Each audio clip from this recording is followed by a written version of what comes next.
कुरान में एक जगह है, एक कौम है, रात में सफ़र किया। हमारा बेटा जाता है पंजाब, पंजाब से घर आता है तो ट्रेन में बैठता है, इधर घर में फ़ोन करता है कि अम्मा मैं सुबह को पहुंच रहा हूं, रात में बैठ गया हूं ट्रेन में। तो माँ इंतज़ार करती है, सोती नहीं है। बाप इंतज़ार करते हैं, सोते नहीं है। बीमार माँ बीमारी भूल जाती है, बूढ़ा बाप बुढ़ापे को भूल जाता है। दरवाजे पर खड़ा है बेटे के इंतज़ार में, बेटा पहुंच गया, लेकिन रात में चला बेटा, घर में पहुंचा ही नहीं। अब माँ भी परेशान कि बेटा है तो कहाँ। रात भर सफ़र किया, फिर वहीं पंजाब, रात भर सफ़र किया बिहार के लिए, फिर पंजाब, रात भर सफ़र किया, फिर वहीं। क्यों? अल्लाह का नाफरमान था। उसने कहा मैं घर पहुंचूंगा, माँ को बता दिया हूं, अल्लाह ने कहा तुम्हें पहुंचने नहीं दूंगा, ये ज़मीन मेरी है, कदम तुम्हारा है, हम ज़मीन को लपेट देंगे, तुम जहां से चले थे वहीं पहुंचा देंगे। ठीक यही मुसलमानों का हाल है। रमज़ान से पहले सुधर गए, टोपी सर पर रख लिया, रमज़ान गया सब कुछ रुखसत हो गया। तीसरी बात बताने के लिए जा रहा हूं, बहुत ध्यान से सुनिएगा। इसी कुरान में है कि दीवार को चाटता है याजूज माजूज। किससे? ज़बान से। वो दीवार पतली होती रहती है, पतली होती रहती है, पतली होती रहती है।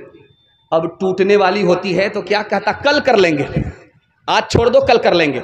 इंशाअल्लाह नहीं बोला, वो दीवार फिर मोटी हो जाती है। यही हाल मुसलमान का है। रमज़ान में सुधर गया, रमज़ान जाने के बाद फिर बिगड़ गया।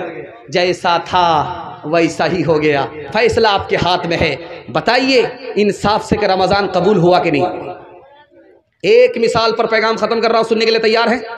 रमज़ान से पहले नमाज़ पढ़ेंगे, ज़िंदगी भर नमाज़ पढ़ेंगे, हाथ उठाइए इंशाअल्लाह। आज अज़ान सुनेंगे, कल नमाज़ पढ़ेंगे, हाथ उठाइए इंशाअल्लाह। हाँ, यहाँ आकर के फंसे, ध्यान से सुनिएगा। बाप बेटा बैल के ऊपर तिजारत करता था, इस बस्ती से उस बस्ती माल बेच करके आता था। 12 साल हो गए। तो बाप ने बेटा से कहा, रे बेटा हिसाब तो करो, कमाए कि नहीं गंवाए, नफ़ा कितना हुआ, नुकसान कितना। तो बेटा ने गिनती किया, हिसाब लगा।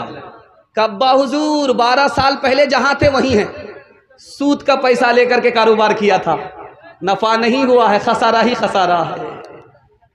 इसलिए दिल में इरादा कर लीजिए कि रमज़ान में अपनी हालत बदलेंगे तो ज़िंदगी भर हमारी हालत नहीं बदलेगी, वही हालत रहेगी। इंशाअल्लाह ज़िंदगी भर नमाजी बनेंगे, ज़िंदगी भर के लिए रोज़ेदार होंगे। हाथ उठाइए इंशाअल्लाह। मुसलमानों मुसलमानों संभल जाओ, मुसीबत आने वाली है, तेरी बर्बादियों के मशवरे हैं आसमानों में। न समझोगे तो मिट जाओगे दोस्ता वालों, तुम्हारी दास्तां तक भी न होगी दास्तानों में, तुम्हारी दास्तां तक भी न होगी दास्तानों में। आखिरी पैगाम रमज़ान के हवाले से आप लोग सुनने के लिए तैयार हैं? जोश के साथ हाथ उठाइए। आप लोग थक गए हैं मैं जानता हूं, लेकिन आपका हौसला अभी तक जवान है। दिल से दुआ निकलती है अल्लाह आपकी हर बीमारी को दूर फरमाए। ध्यान से सुनिएगा। रमज़ान जब आएगा तो खूब बरकत होती है, खाना भी बेहिसाब रहता है, बच जाता है, ख़त्म नहीं होता।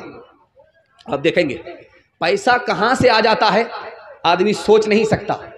इंतज़ाम कहाँ से हो जाता है, आदमी सोच नहीं सकता। ये राज आपको बता रहा हूँ कहाँ से आता है। रमज़ान से पहले वो नेमत हमको खाना नसीब नहीं, और उसको बार बार हम लोग खाते हैं। वो पहनना नसीब नहीं, वो पहनने को मिल जाता है। ये रमज़ान में बरकत कहाँ से आती है, ये राज बता रहा हूँ, ध्यान से सुनिएगा। पूरी दुनिया का मुसलमान एक वक्त में नमाज पढ़ रहा है, इसलिए अल्लाह आसमान से छप्पर फाड़ करके बरकत भेज रहा है। पूरी दुनिया का मुसलमान एक वक्त में नाफरमानी नहीं कर रहा है, अल्लाह की फरमाबरदारी कर रहा है, उसकी बरकत है, अल्लाह छप्पर फाड़ करके दे रहा है। मुसलमान जब एक साथ खड़ा हो जाता है फरमाबरदारी के लिए, इत्तिहाद के दामन को मुसलमान पकड़ लेता है, तो अल्लाह ऐसे दूह देता है आसमान को जैसे हम गाय से दूध को दूह लेते हैं। इसलिए मैं आपसे कहना चाह रहा हूं, अगर रमज़ान से पहले भाई भाई का झगड़ा है तो ख़त्म कर लीजिए। हाथ उठाइए, भाई को माफ़ करेंगे, हाथ उठाइए इंशाअल्लाह।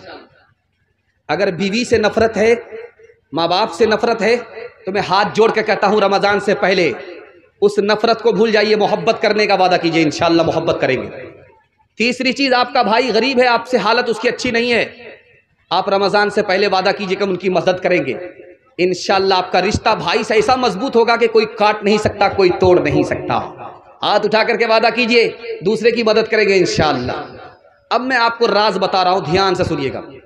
3 आदमी बैठे हुए थे चाय की दुकान में, चाय पी रहे थे।